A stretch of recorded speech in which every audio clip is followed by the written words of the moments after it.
Hi, and welcome to the Red Tunic Podcast, a podcast where I look to rediscover what makes gaming fun and enjoyable by having positive conversations with those related to the industry. Today I'm joined by Oscar Brittain from Henry's House, an indie game studio making the game Kardboard Kings, a storefront running game, or Capitalism Ho if you prefer, that recently had its demo on the last Steam Festival. Oscar, how you doing today? I'm really good. How are you? I'm doing all right, thanks for asking. So Oscar, thank you so much for joining me. Why don't we start with you telling people some information about Kardboard Kings or Henry's House or yourself, just so we have a foot in before we get started. Yeah. So Cardboard Kings to start with is it's a shopfront management game where you open your own game shop and you buy and sell trading cards, and you make friends with customers. You get to decorate your shop however you want, and you get to experience this story that's kind of kind of contrast to what a lot of these sorts of games are. It's more about just the management of your shop and maintaining that level of just like coziness and like mom and pop store kind of feel, rather than like expanding out into this huge empire of game shops.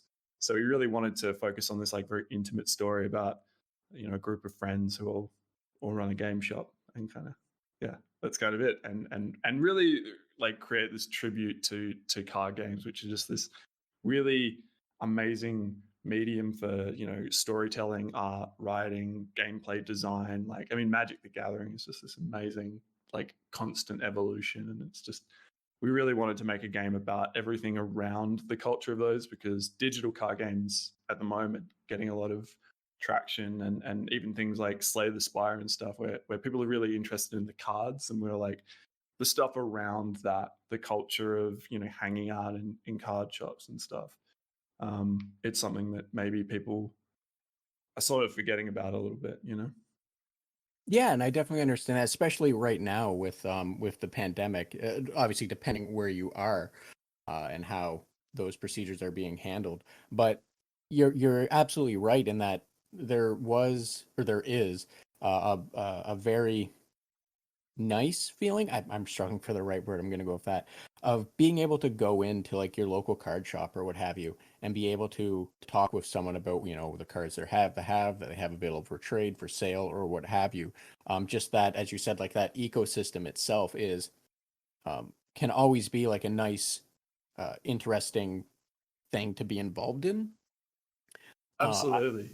Yeah, that's what we wanted to get across, was just these feelings. Like we were, I was thinking a lot when we were kind of pitching the game to ourselves, I guess. I was thinking about when I was like 13, 14, I was like really into like Magic and Yu-Gi-Oh and stuff.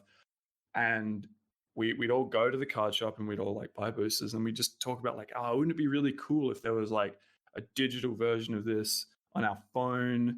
And we, this is pre-iPhones, right? So what, like a year before the iPhone. And we're like, oh, wouldn't it be great if we could do that? And then like, and you could play online, you could just battle each other like wherever. And now that exists, and I'm just uninterested in it entirely. And I was like, well, why didn't I get into Hearthstone or Magic Arena and stuff? It's like, well, it turns out I liked card games because of the social aspect of it. And I liked it because of like the routine of like every Friday there was the shop that was open. It was only open on Friday, Saturday, Sunday. And we'd go there after school, we'd buy boosters, we'd chat. And it's like, honestly, we'd play like one match, we wouldn't play the game that much. And it was more like opening a booster with your friends and doing that kind of thing that just doesn't exist with digital games. And yeah, so that was kind of the idea, and the original idea was like, let's make this card game where it's about card games, but you never play the card game. And yeah, it evolved into like, let's just make this really nice place, that you want to hang out and appreciate that, because it really, there's like a few different, like later in my teen years, I was into skateboarding and stuff, and like card shops, skate shops, all these places there's these real communal hubs where people just mill around and want to like talk and meet. They're almost like the lobby of a game or something, and it just like, you don't really get that in other places. Like even other like real like specialty shops, like bookshops and things. Like people don't just mill around there like looking to meet up with people, you know. And we just wanted to make a game that sort of like presented that. I was like, hey, isn't this like a cool thing that maybe at that, you know, the moment probably a lot of people in the world are missing. But even just in general in the last like 10 years, I think it's just been disappearing. You know, like I buy a lot of cards and things online at the moment, so you know, I just yeah, that was kind of it. And yeah, like I said before, I understand where you're coming from, and I completely agree. It creates like this really interesting nostalgia feel. Um, like, cause you touched on that same nostalgia feel.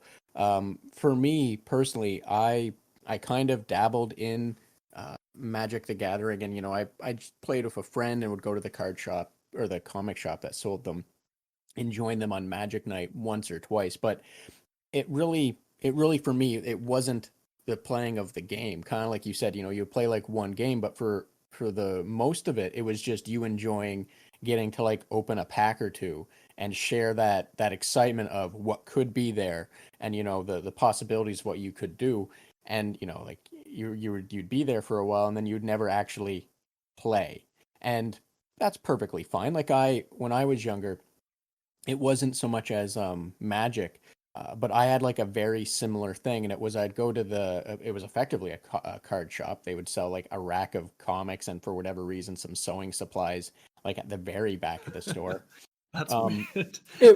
I'm not gonna lie, it was incredibly weird. There was actually like two of them in town, and I lived in like at the time a small town, and it was really really interesting. I think they just sort of were doing whatever they could do to be multifaceted to make money. But I'd go there like once a week and effectively just buy a pack of Spider-Man cards because I liked Spider-Man. And that like what you were describing, that was 100% the the joy of going. You'd open it, you'd talk with the store owner, he'd be like, "Oh, I'm looking for that one." You'd like discuss, potentially trading or what have you and all that. So like to make a game like that, to try and make a game to capture that feeling is a nice approach, especially with a lot of these storefront managing games. In my mind, they're always capitalism ho because of Recetier. But most of those games really lean on the primary aspect being, the getting your supplies. So like Moonlighter, for example, going into the dungeon. Recetier is very similar. The Atelier games, similar enough, where you're going to the dungeon or you're going out to do certain things.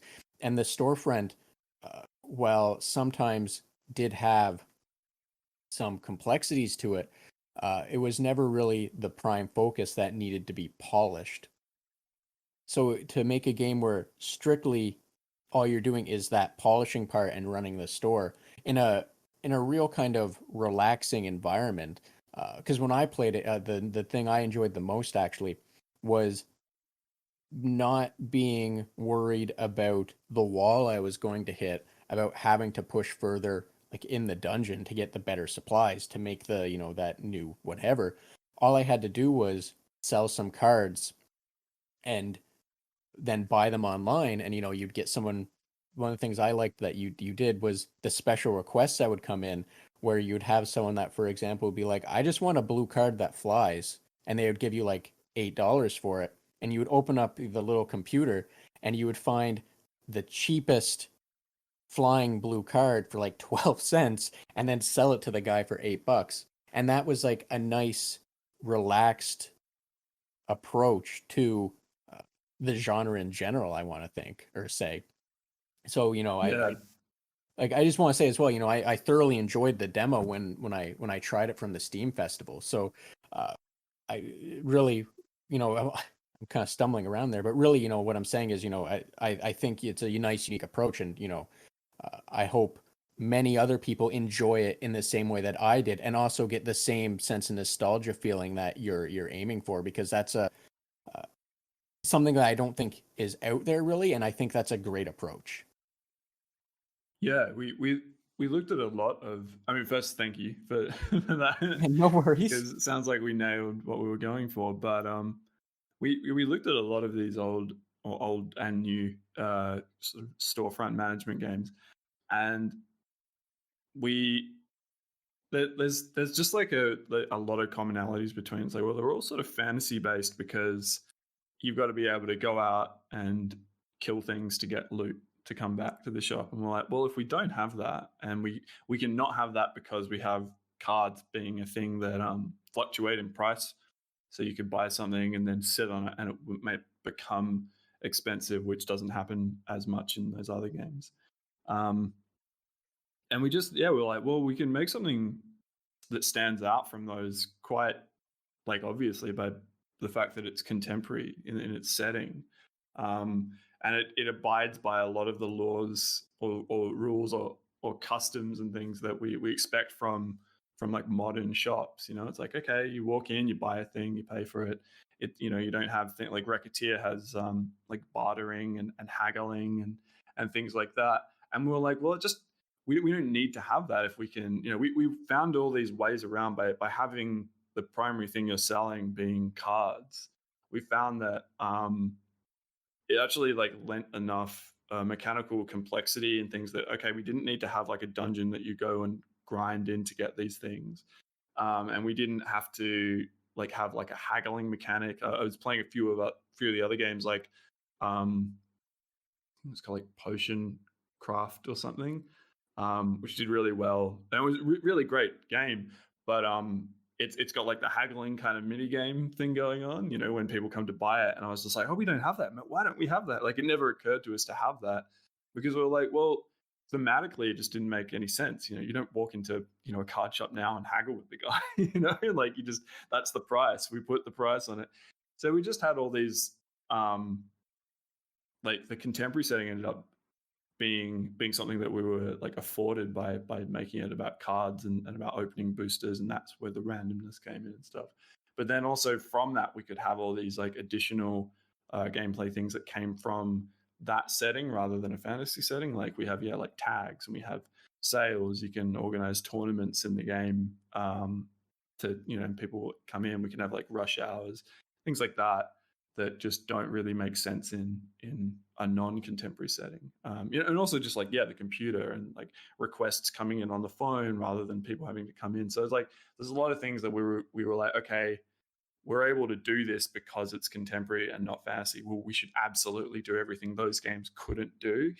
So part of it was like requests, and we were just like really stoked when we kind of came upon that design idea of like, well, what if people came up with like really specific things, and and those kind of like in a design where those like lattice work like over the top of other things, like the newspaper which says like, okay, like blue cards are going to go up in price in 3 days, but then a guy he wants a blue card with flying, and you're like, oh well, if I give it to him, or do I hold on to it and see if it goes up more? So just being able to like read the market and stuff. And like another thing that we really wanted to focus on was not having it have like a flow state rather than like a grindy progression. So like we said, we wanted to make a game that was about running a small shop and like keeping it small. So we have like the reputation mechanic, which is like it's essentially like another currency for the player to kind of spend. Like you can spend reputation if you have a higher reputation.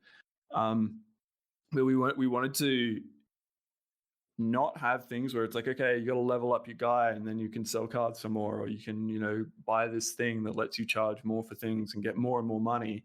We wanted it to be like, all right, you're just going to get skillful at playing this game. You're going to work out like how to read the market, how to do things, and you'll get better and better, and then like you'll get more opportunities that are more risky, and then like you might do those, take those opportunities, and it'll pay off or it won't pay off, and if it doesn't, then you'll kind of like have to like work back up and stuff.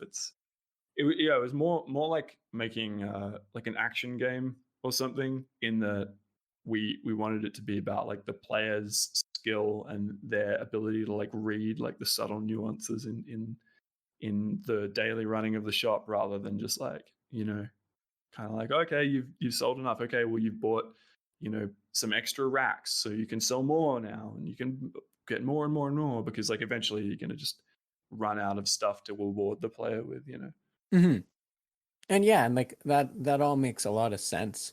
And in the same kind of way, I think what you're doing, what you're aiming to do, I think it fits in a different way in comparison to those other games, in that the way you're going about it, it kind of solves the gameplay in a different way. I'm stumbling for how to properly describe this, but I mean like uh, in that your I think approach. we wanted to come to the same thing of like running a shop, but we designed it in a different way. Like we kind of played those, but we already had a pretty solid like prototype and ideas in mind. And I think yeah, our we had certain things that we were like, we're not doing this, or we just physically can't do this because of our like theme and setting. So we were like, all right, well, we're gonna have to like do this differently. And we joke all the time that like we get to like, we've been working on this game for like 2 years, and we'd be like 18 months in, and we realize it's like, oh, we should have like sale tags, like you can put 10% off on things. And we're just like, it just seems like the most obvious thing that you would be able to do is like adjust the price of things. And we're like, how did that not? And it's like, well, we've kind of just like got at like every step not tried to take from other games. And that might sound like pretentious or something, but we genuinely we just want to make uh because like we came at this not wanting to make a shop game originally. It was just meant to be about trading cards, and we were going to have it be like just a sort of eBay interface where you were like buying and selling on the internet. And then we were like, oh, well, you know what? This would actually make more sense if you were just in a shop. And there were like tons of crazy ideas before we kind of arrived on, you run a shop, that's why you're buying and selling cards. Like we had things where it was like you were like a mafia boss in like a Bugsy Malone style setup, where it's like children on like the schoolyard, and they were like buying and selling cards. And it was like, oh yeah, that'll be really fun. And we like, that would still probably be a fun game, but we were just like, it's already like a weird concept to people. It's like a card trading game. Like, what? Well, you don't play the card game. And we're like, all right, well, we need to like wrap this in like a sort of like thematic conceit that people just get. It's like, it's a shop and you sell games. It's like, got it. People understand what shops are. People understand why people are sending you requests. People understand it. And everything just sort of like clicked when we did that. And then from there, we sort of like, we're like, all right, well, if we're doing that. So like, for a long time, we didn't realize, even after we were like, yeah, you're running a shop, we didn't really realize it's like, oh, we're making a shop game. Like we were like, oh, and it was probably like a year into development when we were like, oh, we should go and play Moonlighter and Racketeer and stuff, and like just all these other games. And I played a bunch of them. I was like, oh wow, we like really designed a very different game to those. Like they're very, yeah, they're just very different. So Mhm. And you said some words that actually that helped me figure out what I was trying to say before, and that was the approach, the way you're designing this game. It's the same but different, and it's different in a fantastic way. In that it's not different for the sake of being different, or it's not different in a way that feels unintuitive. It's different in a way that feels like it's answering the question that was asked that they didn't like. It's a different answer to the same question that those games are trying to answer, and I think that's a fantastic approach. mm. And something you also mentioned, that just from a player's point of view, I want to throw this out there. You mentioned how there was no like haggling system, but when someone came up to you to ask to trade, or ask if you wanted to buy the card, or ask if you how the card, like the value of it was, and then you had the chance to buy it, that to me felt like a haggling system. But that's how I interpreted it. Obviously I can't speak for other people, but even that felt like an interesting answer to the question of how to haggle. But that, that's how I took it, as I said. Yeah, I think a lot of the like those things that you kind of say like, oh wait, that is similar to how this other game did it, and it's like, but we arrived at it from just a very different, like we I know people are never going to believe it's like, oh, we didn't steal like some of the things that are very similar, because we sort of just arrived at it from like people coming in being like, hey, do you want to buy this card? Or I think someone comes in and they're like, oh, I found this card, is it worth anything? And you can say like yes or no, and you know how much it's worth.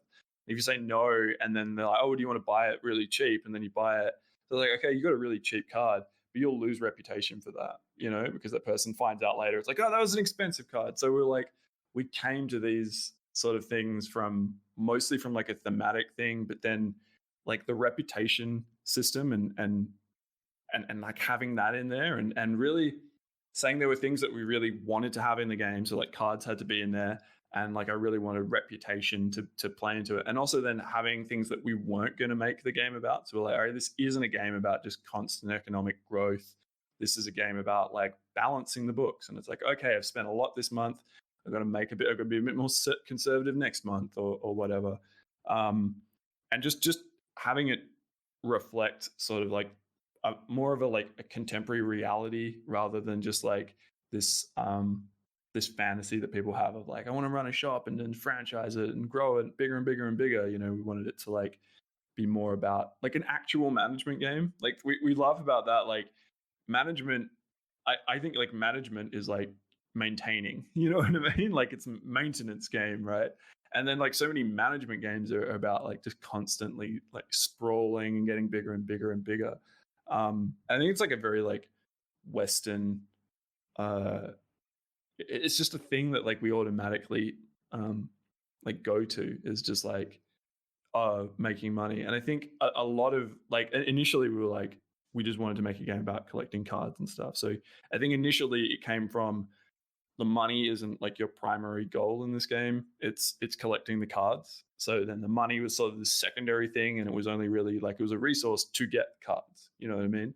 So I think it came from that and then evolved into us wanting to make this narrative and this story, and then just like a general mechanic in the game that was more about or that wasn't about capitalism. And we kind of like realized that at some point we're like, I want to make this a game that sort of like pushes back against that. And we're not saying like, oh, we're making this huge statement game or whatever, right? But there is just a general conceit. We're like, we're not making a game where you upgrade and get a bigger shop. In fact, like that happens in the narrative, right? Like a guy walks in, it's like the whole story of the game is the villain in quotes kind of comes in and he offers you $3 million for the shop. And he's like, I want to buy the shop. What do you say? And you don't get a choice as a player. Like, I'm not going to be like, yeah, you get to take the money and then you get a bigger shop or whatever, right? Like that's a choice that you might get in another game. But in our game, it's like your character just says like, no, this place belonged to my dad. He died. I inherited it and I want to run a card shop. Like I bought the card. I run a card shop because I want to run a card shop. So just having that focus of like we want this to be about cards and we don't want it to be about money meant that like all of our decisions could be made around that. So we're like, all right, well, that should be a reputation mechanic and we should have this and this and just really approaching it from like things we definitely didn't want to do and things we were focusing on.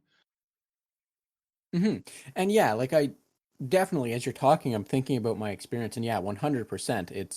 It's a nice, unique, fresh approach to it that was quite enjoyable. Actually, I shouldn't say that as if I was shocked, but a lot of people do say it like that. They're like, yeah, it was surprisingly fun, and you're like, okay, thanks. And like, yeah, I think the actually, I think what happens there is you're comparing it intentionally or not to other shop management games that have a very different game flow, have different flow state, where yours is, it's the same but different.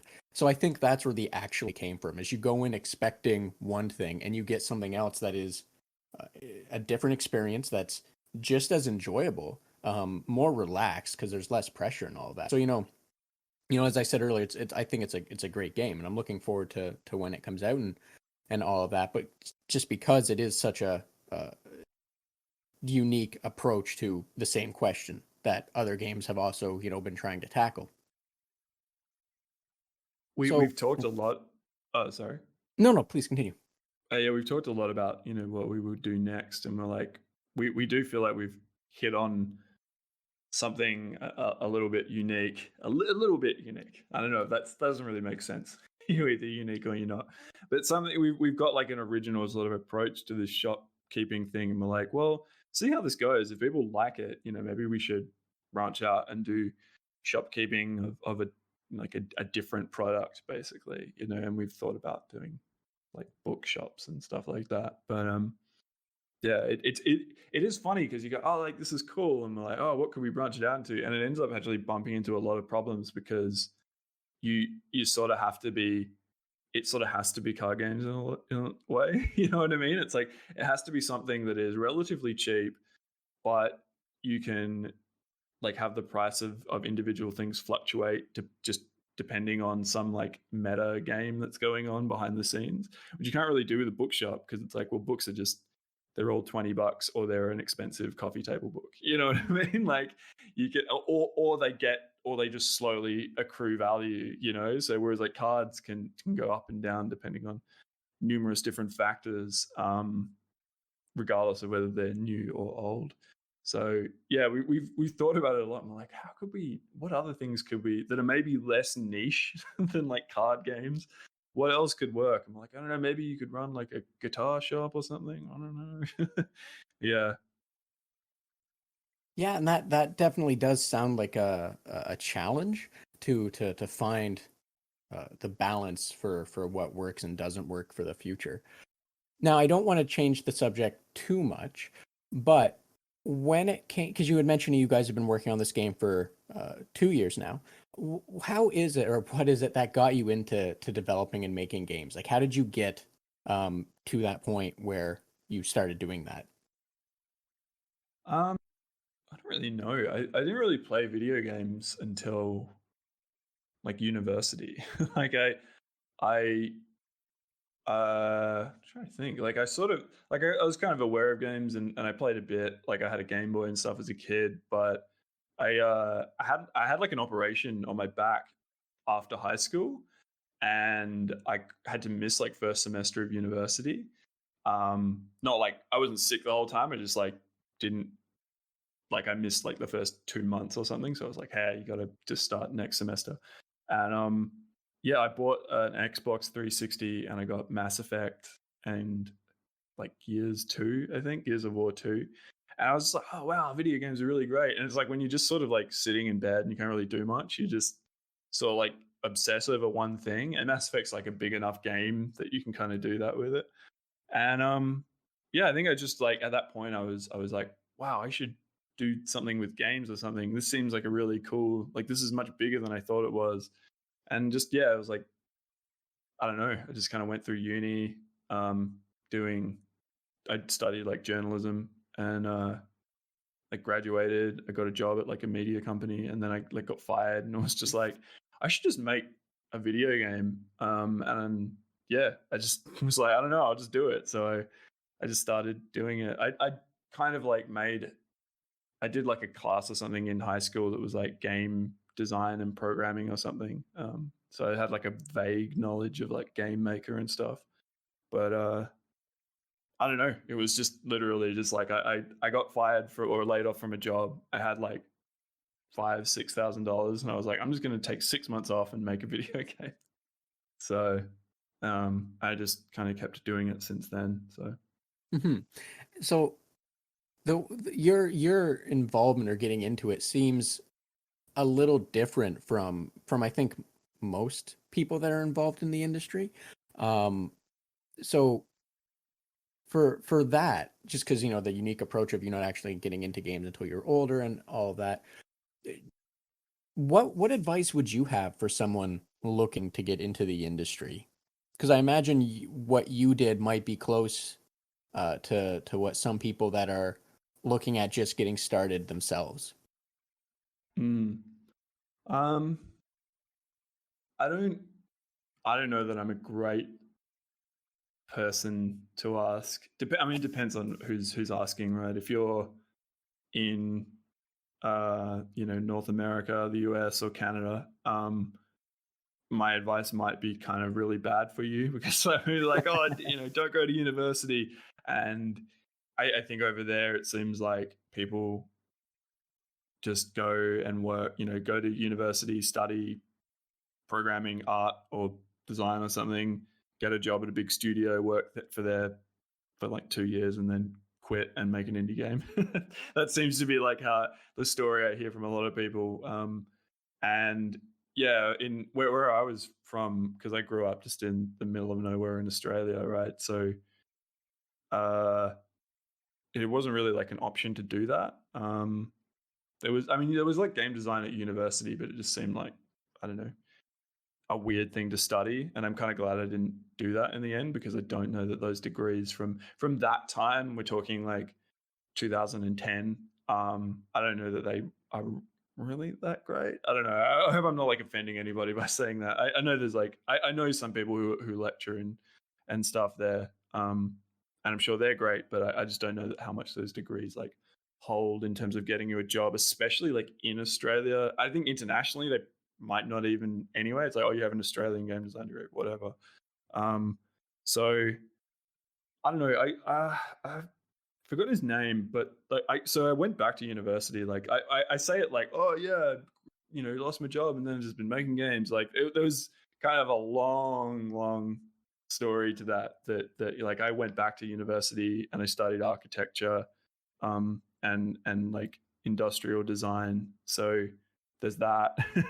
So I think more than anything that is what sort of inspired me to make good games, because I think prior to that I was just sort of making like, I don't know, I would just want to make these things, you know. So I think I went to university to study architecture with the idea of like I just wanted to get good at design and thinking about design. But like there's so much you can just teach yourself. I think like I guess you know what, like people just need to point you in the right direction to teach how to teach yourself. So like yeah, there's tons of game design things on the internet, like Game Maker's Toolkit and stuff, and they can teach you like very broad, like kind of philosophical ideas about how to make games, like, oh, you should approach it like this or whatever. But like, there are really great books, like The Design of Everyday Things, 101 Things I Learned in Architecture School, 101 Things I Learned in Urban Design School, I think it's called. Like, just these kind of books that just read those and apply them to how to make video games. I kind of yeah, it's tough. I think there's something to be said for like immersing yourself in video games as like a way to learn how to make them. But I think a lot of people do that, or a lot of people who play a lot of games think, oh, I would be able to make it. I know how to do it, you know. And they're the kind of people who yell at developers for nerfing certain things on Twitter and stuff, you know, like, why did you make this gun more powerful? Blah, blah, blah.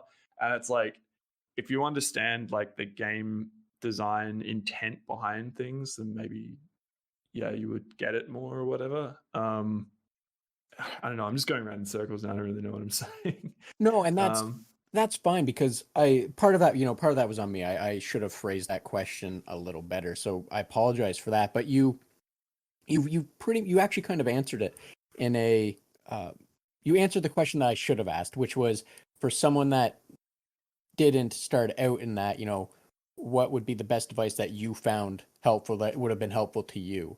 That's how I should have phrased it. And you answered it completely with find something that can push you forward, as well as, learn good design principles before you try and, dive head in, just because those design principles can help you steer what you're trying to do in a way that's not going to be a flop or just be something that doesn't feel nice to you. Does that sound? Does it sound like I was understanding you correctly? yeah, I think yeah. I'm trying to think of just like very quick things that I can say that would be you know more universally useful. And I think um, start small, and like finishing things will teach you more than starting a million things. Um, Everyone who like who was it? It was like I think Ida Glass, is that his name? I can't remember what his name is. But there's like this amazing little speech he does where he's like, everyone who does any creative work will and wants to start, like, we all hated what we did initially. We all think it's really crap and really bad, right? Like no one starts really good. Some people start with some innate talent because they were good at one thing. So, you know, like maybe someone was good at drawing, so their game looks a bit better. But I know lots of games that look really pretty that suck to play. So whatever.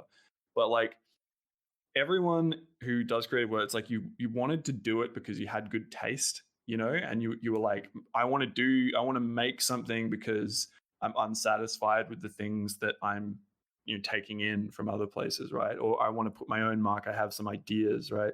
And you want to do that. You think that because you have good taste, and like for the first couple of years that you're doing whatever it is, like you're gonna feel unsatisfied because your taste is really great. It's still really good. It's always been really good, but your output isn't matching it. So you're going to be looking at it and judging it really badly. And it's like you'll kind of go like, why can't I make something as good as my taste? It's like, well, taste and ability aren't the same thing, you know. So you just got to like keep at it, keep finishing things, and eventually those two things will start to meet up, you know. And like, and there's also the Dunning-Kruger effect of like the better you think you are at something, the worse you probably are. So like I was definitely like 2016, thought I was so good at game design. I had all the answers, and I think like I probably was making some real crap back then, you know. And it's like then you kind of get to a good equilibrium where your taste and your ability sort of like match up pretty well. I think also like target things that are within your ability. Like it's great to like set, you know, like the saying, oh, shoot for the moon, land among the stars is great. But the problem in video games is that the moon is like good and the stars are like 2 out of 10. You know what I mean? Like Yeah. if you're shooting for something really amazing and you miss in video games, like more often than not, like it's really nice to go, oh, look, it had these great ideas and we really like it. But more often than not, a game that misses just misses and isn't good, you know? Um, and that's usually because of like technical things. So it's like maybe you had like a really great idea for a story or a gameplay mechanic, but it's like, oh, you really didn't know how to program, you know, platformer controls very well, and the thing just felt bad to play, so people just won't play it. You know what I mean? And so there's that. So it's like shoot for like things that you think you can achieve and try like one new thing on every project. Don't be like, I'm going to do a platformer and an MMO. It's like, all right, try platformer first. Also, don't do it. Never make an MMO because that will kill you. What else? I don't know. Like, I think yeah, try and take in um, inspiration outside of gaming. And I don't mean just like watch a movie and say I want to make a game that's like a movie. I mean try and take in inspiration from you know everything. Like um I like I'm like a total philistine, but my girlfriend goes to like the theater and the ballet and stuff all the time, and I have to go with her. But every time I go, I'm always like sitting there and like my brain is just like, oh, this is cool. Like, what if you did something like this? And then I'm like, oh, actually, games are kind of like theater in a way. Oh, wait. And then start like thinking about those things. And like, it'll help you become like a deep thinker where like deep thinking is like thinking about why you're thinking of things, you know, not instead of just like playing a game and being like, I like this and I like that mechanic. Be like, well, why? And it's like, oh, because it matches the thematic elements of the game really well, or because it's abstracted this thing that was really complicated, but it's made it in a way that I can understand, you know. Um, and yeah, like that kind of stuff will always help in video games. Yeah, I don't know. Now I'm just rambling. I'm just like, yeah, finish things.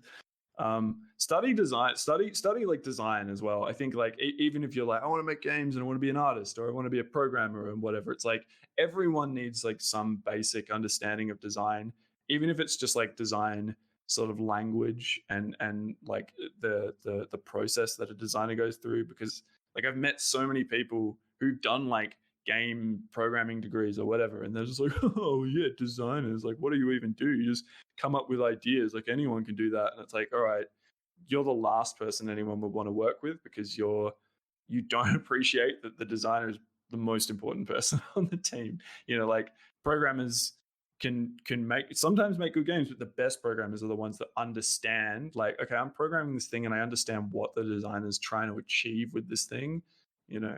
So yeah, that's what I'm going with. Yeah, no, 100%. I know, I get where you're coming from. I get where you're going. Everything you're saying makes a lot of sense, and I think it is really good advice, actually.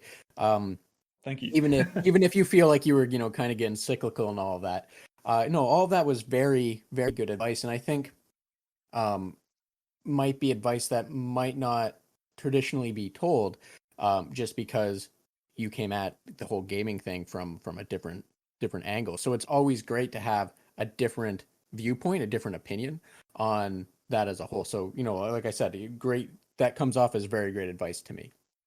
Now, Thanks. no worries. I think also like what inspires you to make games, like this is difficult to tell someone, but it's like I never had the experience of like wanting to make games from when I was like 5, you know, people being like, the first time I played Zelda, I knew I wanted to make, you know, do this.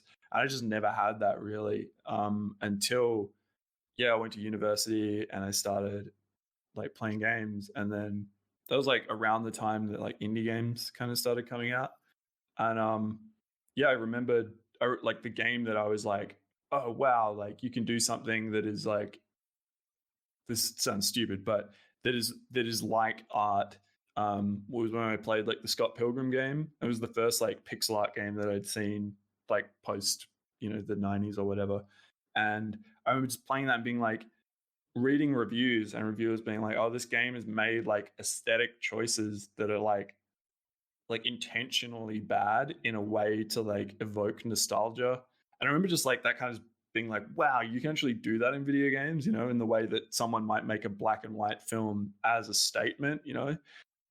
Because at that point I felt like, you know, and I don't know that indie games had existed before like 2012 or whatever, but it just felt like, oh wow, like you can make something pixel art and go like, hey, that's, you know, maybe it's not like this perfect like line drawing, but it's like that because it makes you feel this other way. And I remember like reviewers being like, why do you walk so slowly in this game? And then other reviewers being like, it's great that you walk so slowly because in the old games you walked that way. And it's like, it's making a joke. And I'm like, wow, the player's like playing a nostalgic joke. That's kind of cool, you know. And I've played that game so many times, and just like, I think that was the one that I was like, wow, I want to try and like do things and like subvert expectations and try and try and design things that aren't just like, I just want to make it just fun all the time, you know. It's just like, it's a 10 out of 10 always popping with joy kind of experience. It's like, just like, you know, and I'm talking like, this is the worst example of a game that does that. Like Scott Pilgrim is mostly just a fun crunchy game to play, but there's just like a couple of things in there where they were like, no, this is like an aesthetic directorial choice that we're gonna like, you walk slowly, you know, and it's pixel art and it's got a limited story and all this kind of stuff. And it's like, wow, that's so cool. You know, I don't know. No, and yeah, definitely. Yeah, 100%. I understand where you're coming from. Um, about, you know, about that and how the design aspect, the aesthetic, what you're going for. Now, would you say that maybe Scott Pilgrim, like, is it maybe your favorite game or one of your favorite games? Uh, yeah, I mean, I've played it to death. It just came out on the Switch. Remaster or what have Yeah, and it came out. I was like waiting at midnight and playing it, and I'm like, I've got to go to bed. Just play it in the morning, and I'm like, no, I can't. And yeah, I think it's like my favorite in that it's, you know, really meaningful. It was sort of this like just eye-opening experience. It's like, wow, you can make a tiny little game that does something like that. And I'm sure like people are like, whatever, it came out after Limbo. Limbo did that. And I'm like, well, I didn't play Limbo, so you know, whatever. You know, or Braid did that or something, and it's like, yeah, cool. I didn't play those games, so Scott Pilgrim was mine, and I know it's not an indie game either, so like whatever. But yeah, it's up there. It's up there. I think there's a lot of I like about it. I still think it holds up really well. It's because I think, yeah, because it holds up really well because it was doing something, it was going for something, and it was very confident in that style. It's like, you know, you walk slowly and it's fine. And it's like beat 'em ups since then, like there are beat 'em up kind of games that came out at the same time that I think if you went back to them now compared to beat 'em ups that are coming out, you know, this or last year, like Streets of Rage came out, right? And if you compare like Streets of Rage to, I don't know, like what else came out around that time, like Castle Crashers maybe. You know, I think Scott Pilgrim holds up better than the other games that came out at the time because it was like very distinctly like trying to do a thing that it's like, okay, it wasn't just trying to be the funnest game of all time. It was trying to like do certain like aesthetic things. Whereas like other games maybe coming out, but like I just want to be like the funnest thing right now, and it's the best design one. And of course, like 10 years later, our taste as a society and as people who can play games, right? We we just value different things now. So we're like, oh, that's no good. Whereas I think Scott Pilgrim still sort of holds up because it was like just trying to be this distinct, timeless thing rather than timely. Like, like I have no doubt we'll look back on every game of like the PS4 era and like in 10, 15 years and go, wow, they're all open world games with just like a million things scattered all over them. It's so boring, oh, this game doesn't, and that's where people start saying it's like, oh, it doesn't hold up, oh, it hasn't aged well, whereas like those distinct games that were just doing something, their own thing, those people go, well, we don't really have other stuff to compare it to, so that holds up. You know what I mean? Like Shadow of the Colossus, right?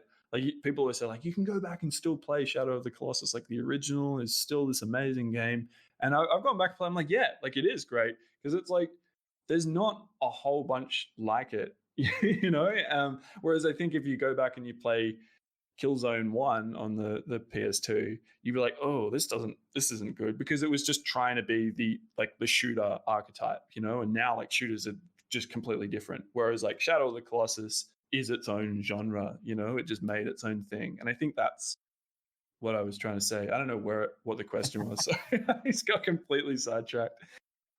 No, that's fine. And for the record, the question was Scott Pilgrim your favorite game? Oh, right. I'm talking about Shadow of the Colossus and No, Killzone now. that's perfectly Yeah. fine. That's fine because talking about games that make you happy, the things about those games that make you happy, that's the intent, what I'm going for. And if we get from point A to point B in a roundabout way, that's perfectly fine. So yeah, I'm not going to chastise you for that. Yeah. It was a nice trip to go from there to Shadow of Colossus. So you said a lot. So what is it that makes gaming enjoyable to you? Because you kind of touched on a few of the things that I think would make it enjoyable for you, but like succinctly, what is it about games that you enjoy that that do it for you? I think a game that makes me enjoy it in a way that I wasn't expecting. Like it would be what's enjoyable about gaming is the same thing that I enjoy about a book is when it's like, oh wow, I didn't think a book I could enjoy in that way. Kind of like when you you know, say you go to the ballet with your girlfriend and you didn't think you were going to enjoy it, but you get in there and I've never been to a ballet, so I can't really make an analogy here. But you get in there and you're like, oh yeah, they're doing the high kicks. That's awesome, or whatever it is they do. I'm sorry. Yeah, I mean, but even that, it's like, oh, that was a very new experience. Maybe I don't see much ballet, but I think a game that whenever I play a game, I go, wow, this has just made me rethink what a game could be. That's what I like about games is that they are such a broad medium that you can still be surprised. And then, yeah, from that, and I think that I complain a lot about games being very similar or very derivative, but I guess you need those to juxtapose, to have those special moments where something comes out and you go, wow, I wasn't expecting, I didn't think a game could do that or whatever. So you need the 10 Ubisoft open world kind of games to then get I don't know, the Last Guardian and go, wow, like I didn't think of a game doing that. Mm-hmm. And no, that makes perfect sense because it's kind of takes you out of your comfort zone. I don't know if comfort zone is the right word, but I think you understand what I'm trying to say. You get set and expecting a certain game, playing a certain game that um, you kind of said it like Ubisoft. Uh, Ubisoft games have a look and feel. They have a model, and I'm not saying they're bad. But you buy a Ubisoft game, you know what you're gonna get. And if all you've been playing is Ubisoft games and then you sit down and play a different game, it can impact you and make you realize you're playing a very different game and make you realize, the elements of it are something you've been looking for, something that you desperately wanted just because of how it's presented or how the game feels. So Yeah. that's a great way to look at it, to be excited for, as different games come out. Yeah. Or even just going back. I mean, I probably play more old games than new releases, and I just like, I mean, yeah, because I kind of missed out on games as a kid. So I'm like going back and I'm like, oh yeah, I played Final Fantasy 12, and they're like, yeah. I would talk to people and they'll be like, yeah, oh, I'm playing that as a teenager. That must have been great. I'm like, no, I played it like last year. Yeah. So yeah, I think I'm still like surprised by older games a lot. And you go back and you go, wow, like they were doing this like way back then. That's incredible, like Hmm.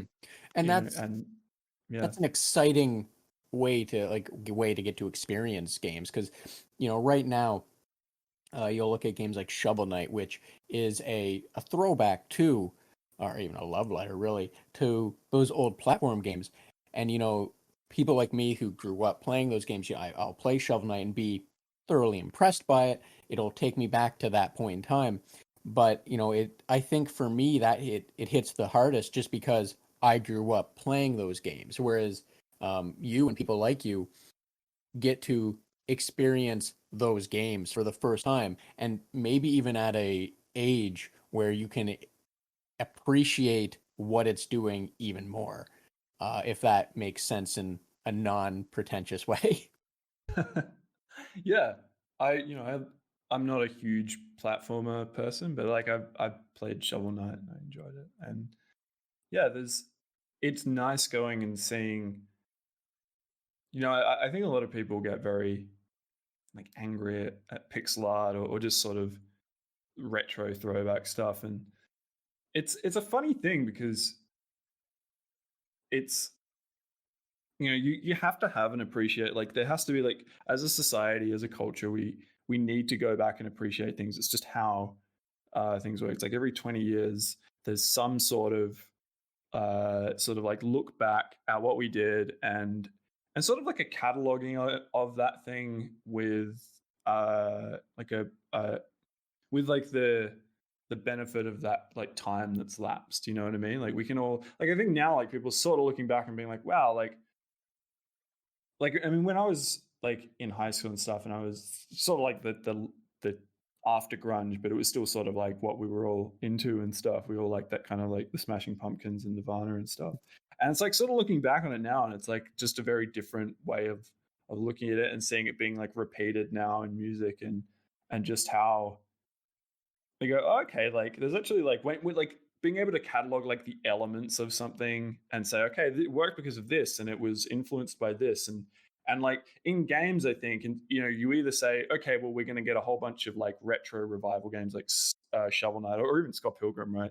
And people go, oh, just come up with new ideas, stop being caught in the past. It's like, well, you either have to have that, or you're just going to get a whole bunch of think pieces and books written about them. And personally, I would rather explore that and think about like, oh, what about that worked, and what about that, old things were, they worked at the time because of other things in society, um, or what was it that was, technical, that held those or made those games the way they are.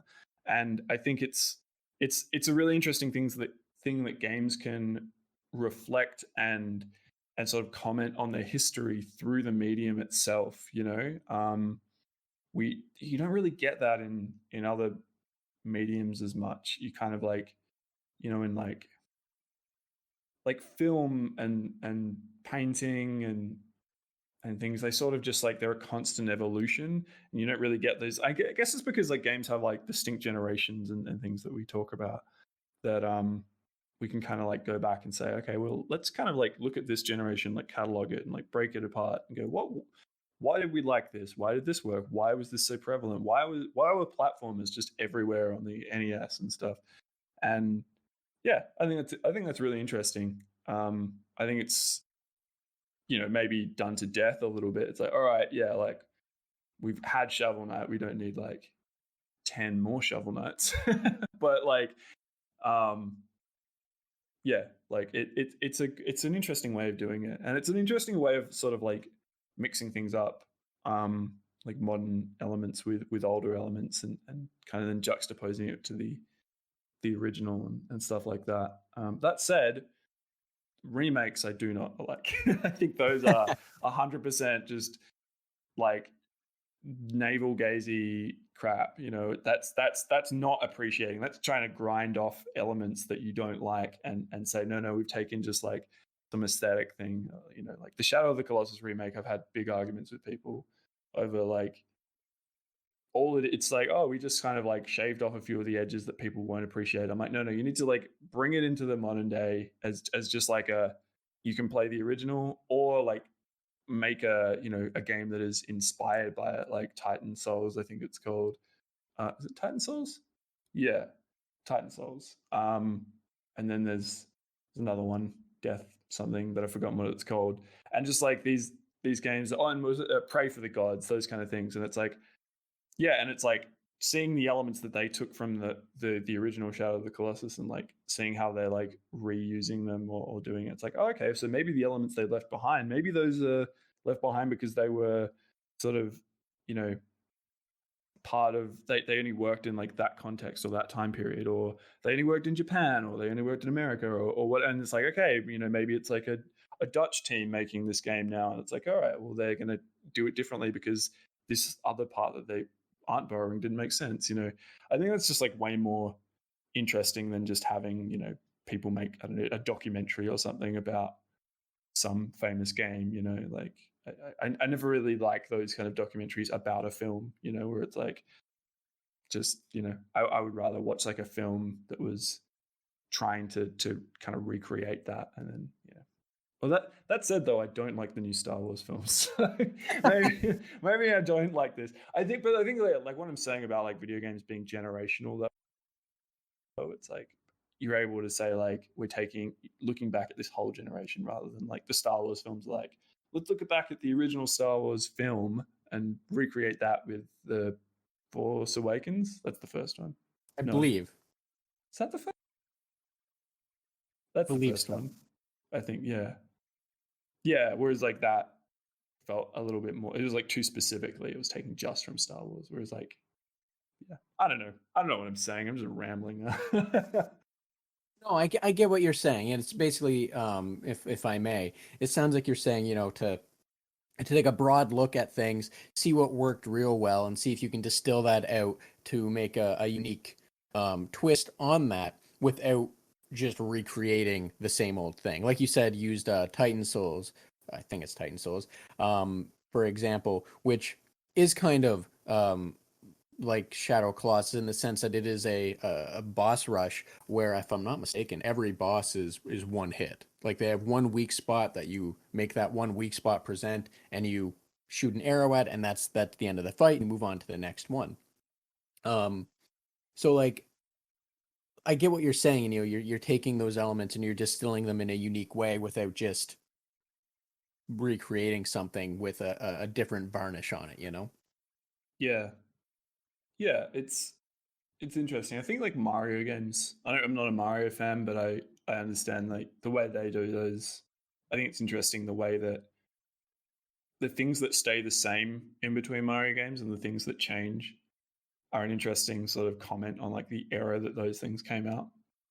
You know, just the way that like Mario Odyssey was this very short game. It's like an 8-hour game or something, right? And then, well, very short, 8 hours, but shorter than the other ones. And but then there's all this like post game stuff, and it's all like smaller challenges, and it's kind of interesting having that juxtaposed with, you know, like the much larger long form things of like Mario Galaxy and Mario Sunshine, right? Where you go like these were games of a time where people like sat down to play a game for like 5 hours or something, you know, and it's like maybe just people don't do that anymore, you know. And you can say like you can make a comment and say like that's good or bad or whatever, but ultimately it's just interesting to see that sort of style of game like interpreted in a modern context. And you know, like sometimes it goes too far and it's bad. Like I think is it Syndicate? There was like an RTS or like a turn-based like strategy game in the 90s, and they're like, what if we made it into a shooter like everything else in the 2010s or whatever?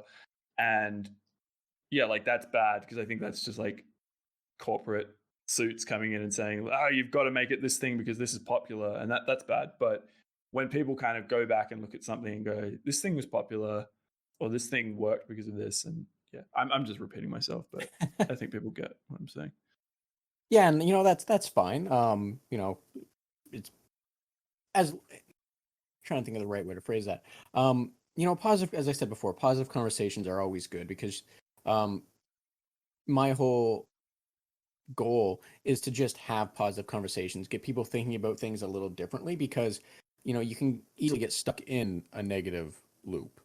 Um, and for me, that's something that I got stuck in, and I'll look at games and it's always something the same thing, or it's always just I can easily find something to hate about games.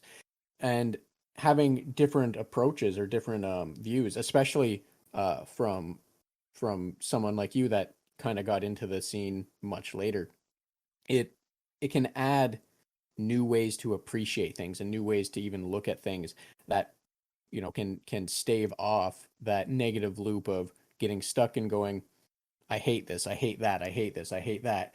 Because that just breeds toxicity, and at the end of the day, at that point, you're doing something that you don't enjoy, and with totally just ignoring the price of games, but like the time commitment that's often required for a game, you get to the point where like you have to ask yourself, I'm like, am I just doing this out of spite, or am I doing this because part of me enjoys this game?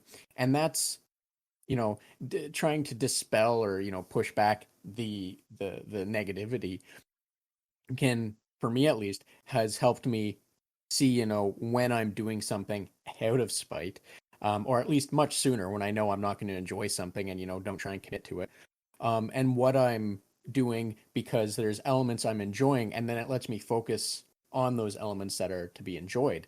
And like I said, talking to more people and talking about the positive things, and everyone's different input and different viewpoints, that's a fantastic thing. So even if it is a kind of somewhat cyclical the conversation or whatever, getting positivity at the end of the day is the important thing in my mind. So it's always a valid conversation, if that makes sense. Yeah. Oh man, I think we're going real armchair like expert at this point. We're like, no, it's about this. Yeah. I'm just thinking about what I've been saying, and I'm like, oh, I probably sound like a real dick, but yeah. I wouldn't, like I said, I wouldn't worry too much about it. You've brought some interesting viewpoints to it that are that are different, and different in a good way. They're because like I said, if you talk to someone that's played games all their lives, they're typically going to maybe have the same kind of viewpoints.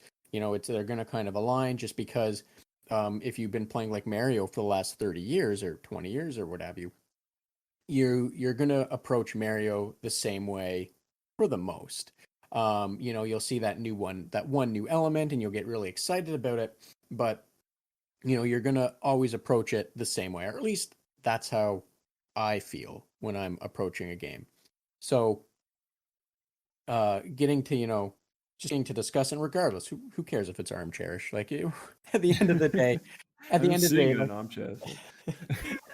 like I said, at the end of the day, a positive conversation is a valid and valuable conversation to have, because as long as you're not pushing more negativity, because the gaming, I guess that's what I was, the point I was trying to make with I like that video games can make new games as a way of exploring the history and things, is that's more interesting, because people will play Shovel Knight, have opinions on Shovel Knight, and then can have like interesting conversations about that in comparison to the past and things. Whereas if you're just sort of like writing a book, it's like, okay, it's like very solid now. And it's like, okay, Mario was this, or Mega Man, or DuckTales or whatever. It's like, this is the game, they are this, you know, that is fact, move on, and it's like you don't really have like as an interesting conversation because you can't like juxtapose it with where we are now, you know? Yeah, and like you said, that what you said there's very similar, and how I'm interpreting at least, to how you said you'd rather just watch a new good movie instead of watching a documentary on it, because like you said, that the documentary is kind of just going to be like that book. It's just going to say this is what it was, this is how it was, this is how it is, and that's it, right? It's kind of set in stone at that point, and you have to move on from there.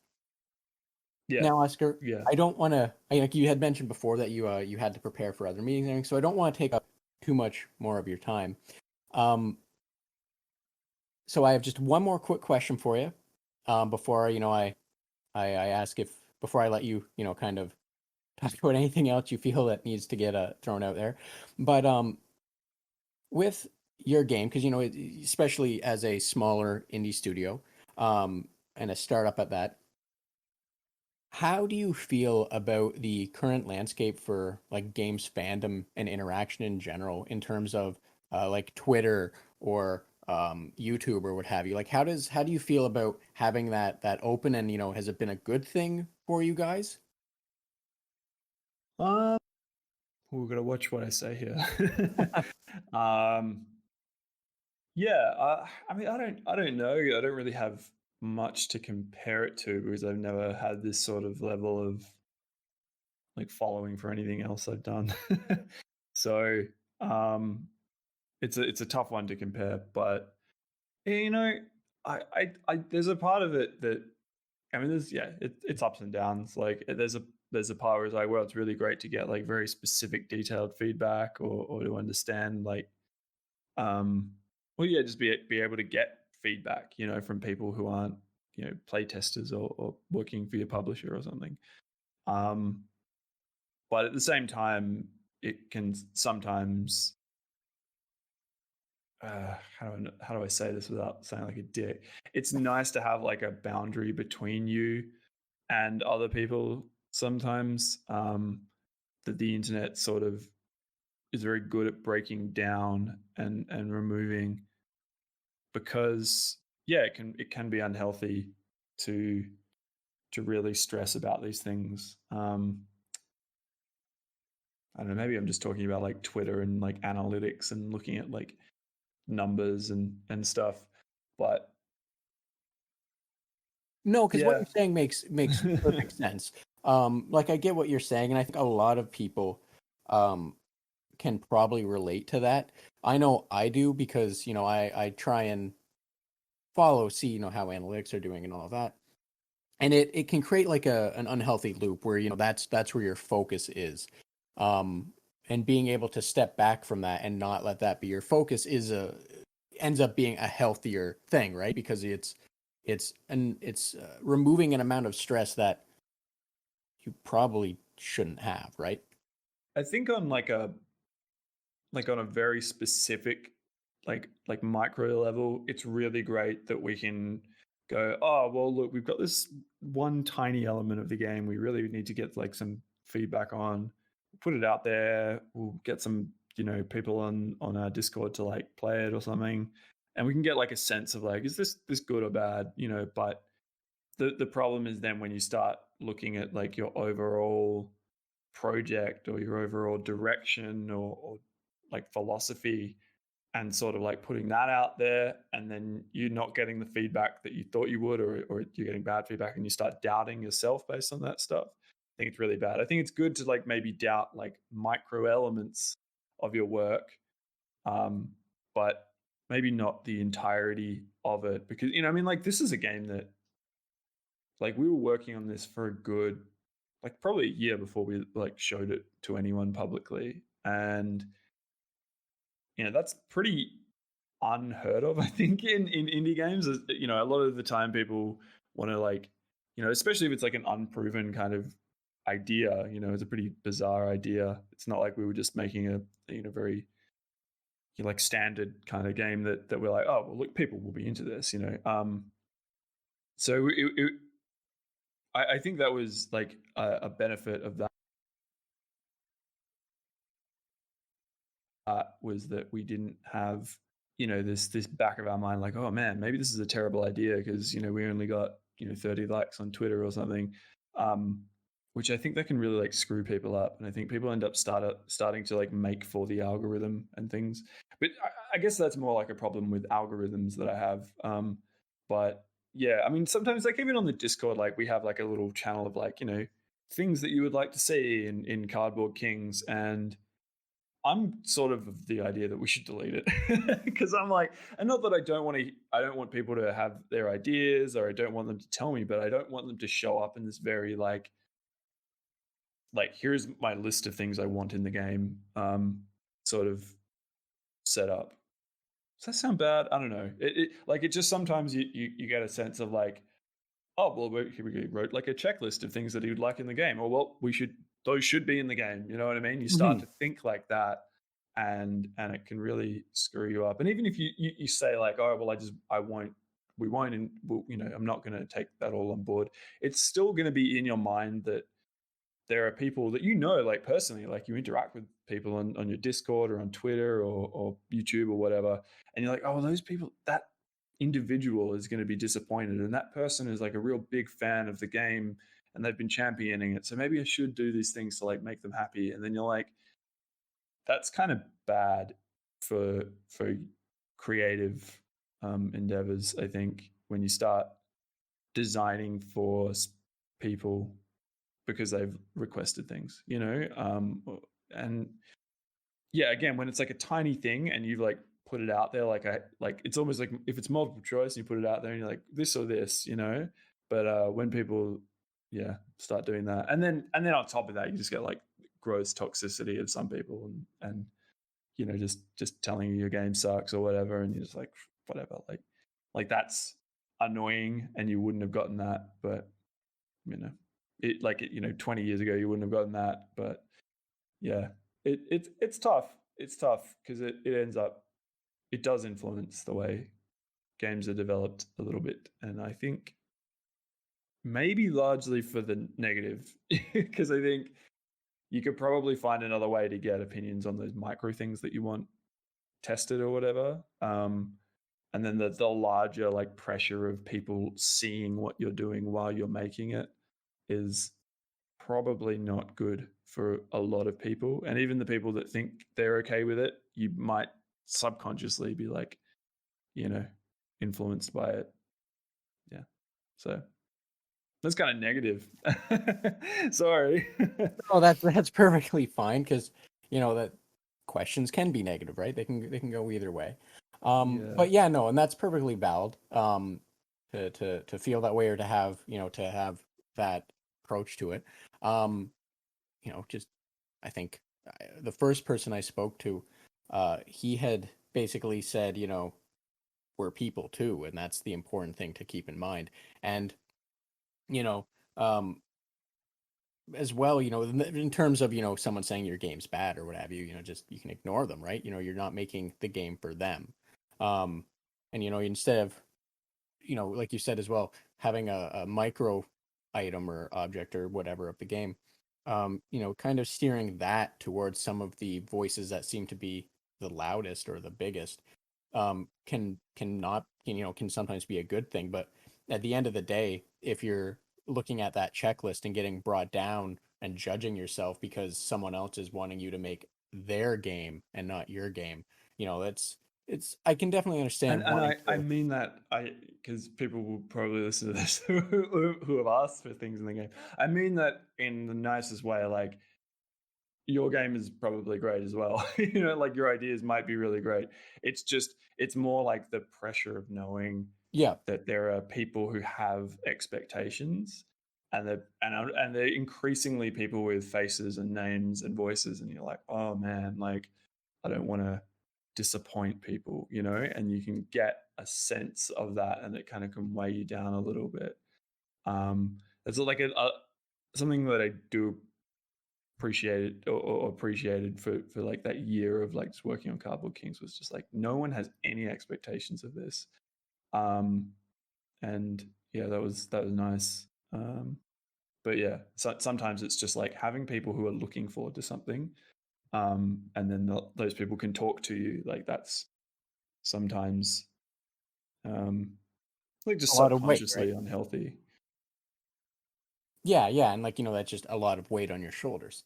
So yeah, definitely, and that's a valid thing. And I think kind of at the end of the day, like you said, you don't mean that in a negative way. It's just you're doing your best to meet the expectations of what people want, but at the same time, be true to what your expectations are or what you want, right? Yeah, and also like knowing there'll be like a judgment at the end of like if my design chops and my skill as a programmer, designer, artist, whatever, if I wasn't better than what your idea was, then you'll hold it against me and you'll be like, oh, it's like you'll feel bad about like the thing that you've decided was the right choice in the game. You'll be like, oh, I should have done what they wanted, like if Cardboard King comes out and it's like, oh, I should have done this more complex thing that some people are asking for, and every review says that, I'll be like, man, I feel dumb. Yeah. Well, hopefully that's not the case. Yeah. Um, so Oscar, before I let you go, was there anything else you wanted to say? Anything, any games you want people to be aware of, or just anything you want people to be aware of, to know before I let you get ready for that next meeting you had planned? Well, yeah, Cardboard Kings is on Steam, and you can wishlist it if you want to do that. I also have another game that is just a personal project. It's called Nanomon. That Steam page is going up, I think in the next day or two. It's getting like approved at the moment, so go check that one out. That's like a virtual pet game. So if you're into that kind of thing, and yeah, follow me on Twitter, or follow Henry's House if you want just game updates.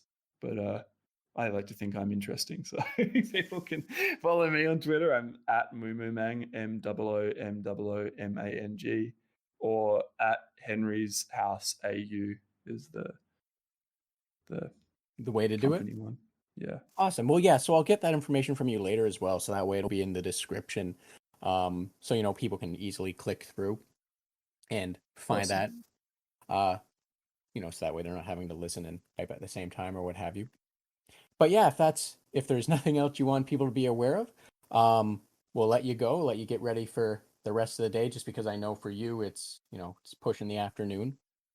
So It's just gone one, so yeah.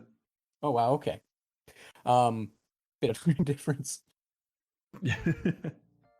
So yeah, thanks again for joining me on the Red Tunic podcast, and a special thanks to Oscar Brittain for making some time to have this conversation with me, as well as a special thanks to Ronald Jenkins for the use of music from the title track from Road Steep.